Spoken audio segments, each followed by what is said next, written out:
They've never met. Their journeys are different, but they're connected by something powerful, the thread of belonging. This World Refugee Day, we celebrate the communities that make belonging possible and the people who show us what resilience really means. My name is Frida Umuhoza. I was born in the country of Rwanda, East Africa, and I was one of the 6 children. In 1994, we had a genocide against my people, the Tutsis, where over 1 million people were killed on the course of just 3 months. I was the only survivor of my family, and I was only 14. I'm Bahaa. I am a refugee from Syria. I left Syria because of the revolution and war that happened after the revolution in Syria. I left with my cat and I went to Turkey for a while. I lived there for 6 years before coming to Australia.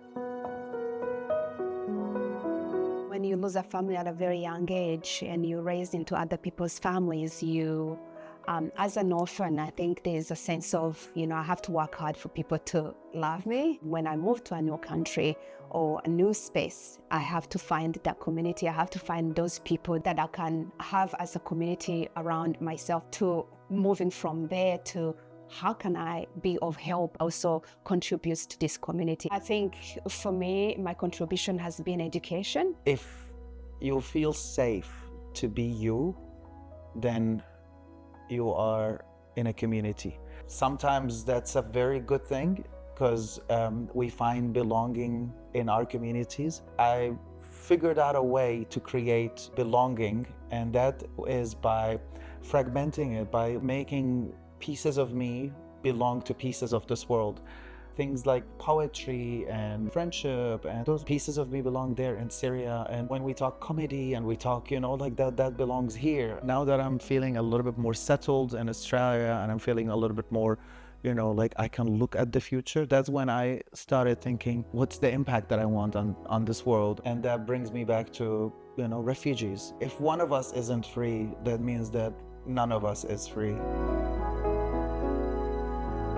My story is to remind everybody that we all have a responsibility. When somebody leaves their country to come into another country as a refugee or as an asylum seeker, I don't think you would understand what it takes to leave your home or to be forced out of your home and to start a life from scratch where you know nothing. I think it takes a lot of courage and takes a lot of work and a lot of resilience to rebuild a life. And that's what this whole community should be about, is to work together to build each other, not to tear each other down. I left Syria as a mechanical engineer, and I found myself now I'm a comedian. It was a checkpoint for political intelligence. And if you know anything about the Syrian government, there's no politics and there's no intelligence.